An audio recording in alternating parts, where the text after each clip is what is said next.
거의 조국 특집이 되어가고 있습니다. 뉴스 브리핑이. 어쩔 수 없습니다. 살다 보면요, 집중해야 될 때도 있고요. 지금 조국만큼 중요한 일이 없습니다. 그리고 조국 말고 나머지 청문회 하는 사람은 의미도 없고요. 그리고 이 조국 문제에 대해서 여기서 집중해서 끝을 봐야지. 지금 뭐 다른 부분들이 시청률이 나오고 어쩌고 한다고 그런 것들을 굳이 해야 될 필요성을 못 느낍니다. 선택과 집중을 해야 된다. 이런데요, 지금 조국의 펀드 문제도 이게 예사로운 게 아닙니다. 자, 펀드 대표 행세를 하고 다녔어요. 총괄 대표라고. 누가 시킨 게 아닙니다. 지가 그렇게 대표를 행세를 하고 다닌 조카가 있었지요. 조동범이라고 합니다. 그런데 이 사람이 자본시장법 위반을 했다. 지금 이런 보도가 나오고 있습니다. 자, 자기가 대표라고 이렇게 하면서 실제 이 등록은 하지 않고 총괄 대표 명함으로 중국 펀드 6천억을 가져오는데 관여를 하고 아직 들어오진 않았습니다. 조국 일가에게 사모펀드를 권유해서 투자가 이루어지게 하고 사실상으로 펀드회사, 사모펀드회사 직원이 아니면서도 이런 일을 했다고 하면 자본시장법에 있어서 유사수신행위, 즉 자본시장에서 돈을 모을 수 있는 자격을 갖추지 않으면서 돈을 모으고 다니면 그것이 자본시장법 위반이죠.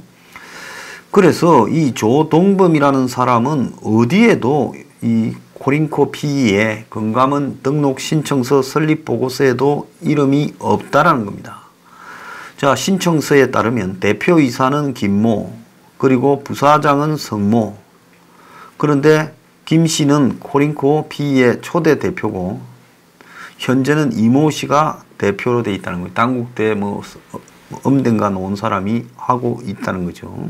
자, 그런데 이 조모가 중국과 관련해서 이 투자 유치 등을 한다고 하고 다닐 때 MOU 계약을 체결했다. 딴 거는 돈 들어온 건 없다고 조국 측에는 이야기를 합니다.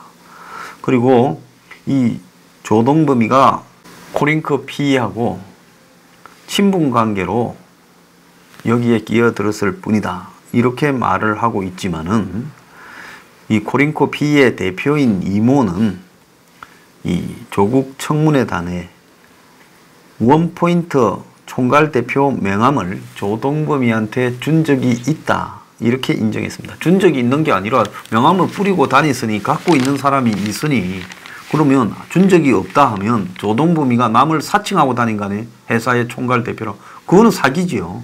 그러니까 어쩔 수 없이 준 적은 있다라고 인정을 해요. 회사 직원이 아닌 사람한테 총괄 대표라는 명함을 찍어서 준 거, 특히 금융사에. 그리고 조동범이가 지금 저기들끼리 맞춘 말로는 조국과 부인 아들 딸에게 투자를 권유했다는 거 아닙니까? 자, 그래서 업체에 등록도 안 돼 있고 그런데 총괄 대표 직함을 명함을 들고 다니고 투자 유치를 하고 펀드를 소개한 것이 유사 수신 행위 아니냐. 그렇게 되는 거죠. 한국 관계자는 사모펀드 운용자 GP라고 부릅니다. 제너럴 파트너가 누구인지 보고해야 된다. 자, 그래서 이 조동범이 코링코 이 직원의 성격으로 계약했을 때 이런 한 행동이 가능하지 대표라는 이름을 써서는 안 된다는 겁니다.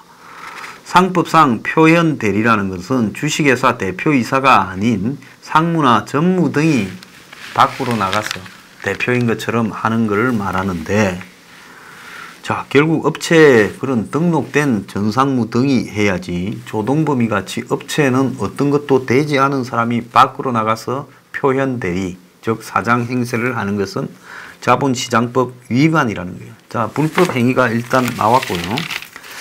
그리고 조국이 장관에 내정되기 바로 전날에 사모펀드 만기를 1년을 늦췄다는 겁니다.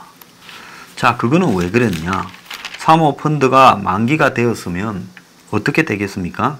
청문회 할 때 돈이 들어오든가 뭐 안 그러면 조국이 빠져버리면서 조국 부인이 빠지면서 조국 부인의 사모펀드에 넣은 돈이 아들 딸에게 간다든지 정려가 발생하든가 이 발생을 하지 않겠어요?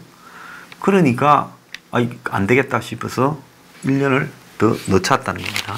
이 펀드의 원래 최소 투자액은 7억 1천만 원인데 조국의 애들이 투자하기 직전에 3억 5,500만 원으로 이렇게 내려갔대요. 투자 금액이. 그래서 약정을 3억 5,500으로 하고 5천을 냈죠. 자, 그래서 이것도 또 조국 가족에게 맞춤식으로 해줬다는 거고.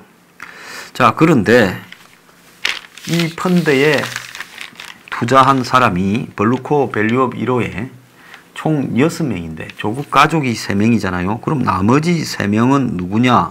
그 사람들이 조국과 연관 있는 사람 아니겠느냐 되는 거죠. 지금 6명이 14억을 냈는데 조국 아내, 딸, 아들이 10억 5천만 원을 냈고 그러면 나머지 3명이 3억 5천만 원을 내지 않았습니까? 근데 이 3명은 조국과 무관하고 누군지 모른다 했는데 한국당의 점정식 의원이 재산신고 목록을 조국에 분석을 하니 조국 부인 정경심이가 2017년 6월 28일 남동생에게 연 4% 이자로 3억을 빌려주는 차용증을 작성했다는 거예요. 당시 3억을 동생에게 송금을 할 때 입출금 표시 내역에 콜이 영어로 콜이 EQ라고 적어놓은 거예요. 자, 그래서 이 표시가 코링크 프라이빗 에퀴티를 의미하는 거 아니냐. EQ는 에퀴티 할 때 EQ고 콜이는 이 코링크 할 때 앞자 내자잖아요. 그러니까 각 글자들의 앞자를 해서 이렇게 한 거 아니냐. 그래서 나머지 투자자 중 한 명이 남동생이거나 아니면 남동생한테 돈을 보내주는 걸 흔적으로 남겨가. 그래가지고 남동생이라고 되어 있지만은 사실은 조국 부인이 다 한 거 아니냐.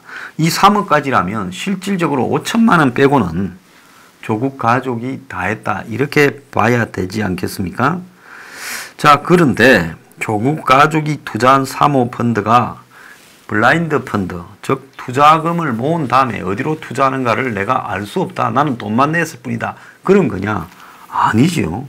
펀드 약관에 분기별로 운영 현황과 운영 전략 등 투자 보고를 하고 반기별로 재무제표를 작성해 투자자에게 제출한다. 그러니까 조국은 어디에 투자해서 어떻게 되고 얼마 벌었는지를 다 알고 있다는 겁니다.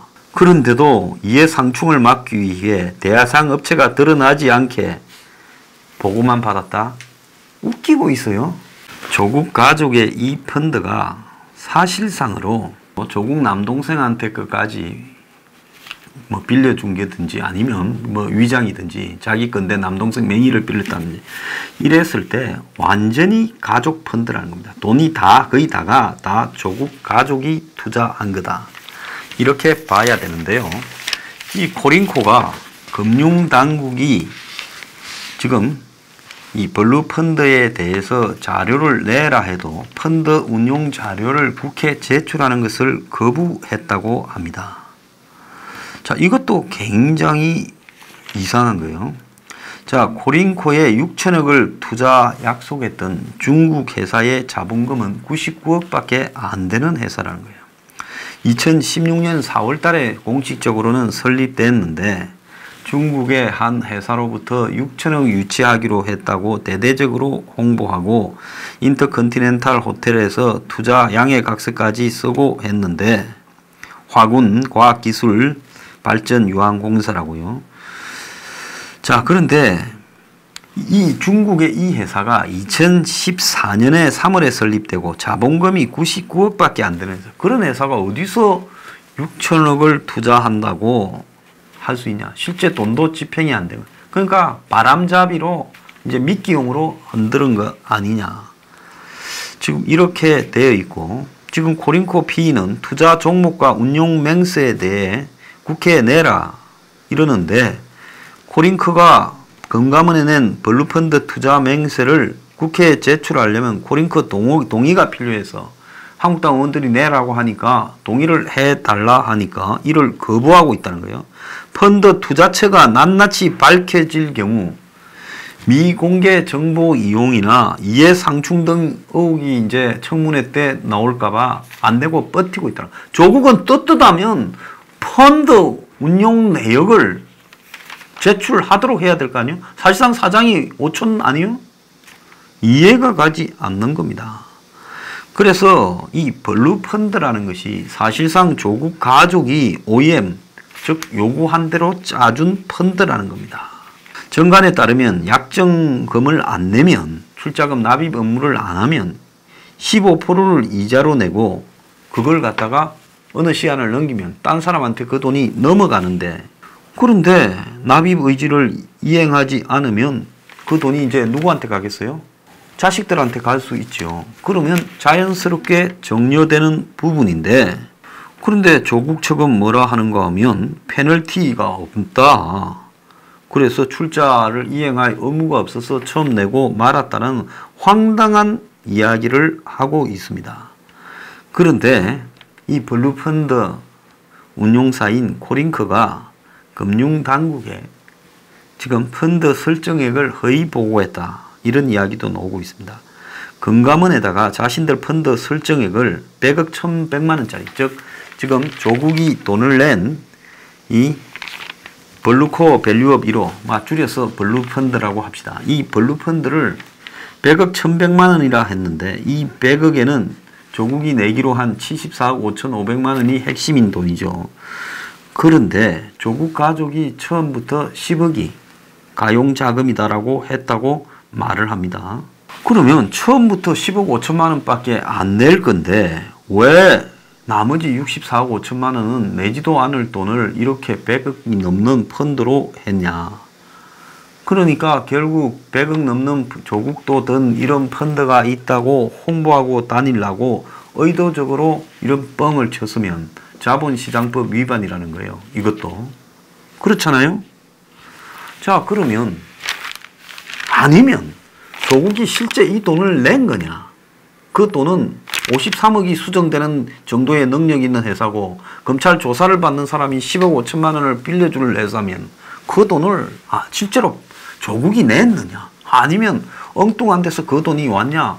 또 들어올 게 있었냐? 이제 이런 것도 의심해 봐야 되는 거예요. 그래서 지금 불법이 곳곳에서 나오니까 이제 일단 불법부터 빨리 고발을 하고요. 그리고 여기에 대한 자료가 나오지 않으면 한국당은 청문회를 거부를 해야 된다 보고 있습니다. 자, 한국당이 조국이 투자한 이 블루펀드 정관을 분석하니 약정금 납입을 안 하면 나머지는 자녀 등에게 배분되도록, 즉 정려세를 안 내고 자연히 내 자식들이 그 돈을 가지도록 그런 부분도 있고, 관리 보수가 0.24%밖에 안 된다는 거예요. 자, 원래 펀드라는 거는 이 성과 보수가 있어요. 얼마 이상 벌면 떼가는 거. 또 그거 외에 펀드를 갖다가 운영하는데 우리가 신경이 쓰이고 이렇게 노력을 해야 되니 1.5에서 2%를 이렇게 하는데 0.24%만 설정해 놨다는 겁니다. 그러니까 정상적인 투자에서 정상적인 돈 버는 펀드가 아니라 다른 목적으로 만들어져서 이 펀드라는 형식을 띠고 있었을 뿐이다. 이런 겁니다. 만약에 조국 마누라가 내기로 한 부분이 67억 4,500이에요. 아들, 딸이 합치면 이제 74억이지만, 그리고 9억 5천만 원만 내서요. 정관대로 해서 마누라가 나머지를 안 내버리면 투자 금액의 50%인 4억 7,500만 원, 여기에다가 미납 금액에 대한 15% 이자 8억 6,900만 원까지 더하면 13억 4,400만 원이 그냥 두 자녀를 비롯한 나머지 사람에게 간다는 거예요. 그러니까 동생 것도 만약에 사실상 조국 부인 거라면 자연스럽게 지금 그 돈이 자식들한테 가도록 해놓은 거 아니냐. 출자 의무도 없고 요청도 없었고 법칙도 없다, 벌칙도 페널티도 없다. 이게 맞다면 이 자체가 사모펀드가 자본시장법을 위반한 잘못된 사모펀드라는 거예요. 자, 자본시장법에는 유한책임사원은 최소 3억 원 이상을 투자하도록 되어 있는데 조국 자식들은 5천만 원밖에 투자 안 했죠. 5,500만 원밖에. 이게 잘못된 거라는 겁니다. 이제 제가 이야기한 내용이 드디어 국회에서 나왔습니다. 김용남 전 한국당 의원이 뭐라 했는가 하면 이 10억 5천만 원을 이 코링코가 가로등 업체 웰스 CNT에 투자를 했는데, 자, 조국 가족이 지금 10억 5천만 원 냈죠. 그래서 코링코가 지금 그 10억 5천만 원을 가로등 업체 웰스 CNT에 투자를 했어요. 자, 그런데 이거하고 똑같은 액수가 코링코를 통해 투자한 웰스 CNT가 2017년 말 기준에 10억 5천만 원을 누군가에게 대출을 해준 것이 또 확인이 됐다는 겁니다. 금액의 끝자리까지 일치가 돼요.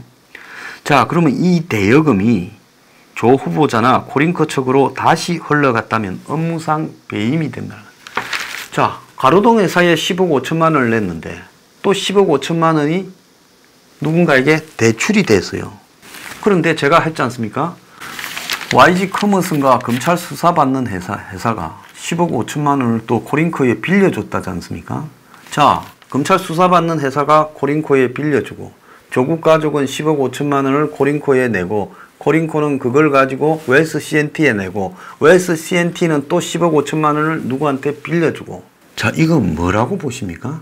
왜 전부 돈들이 10억 5천만 원이냐 하는 겁니다. 조국은 이 부분에 대해 해명해야 됩니다.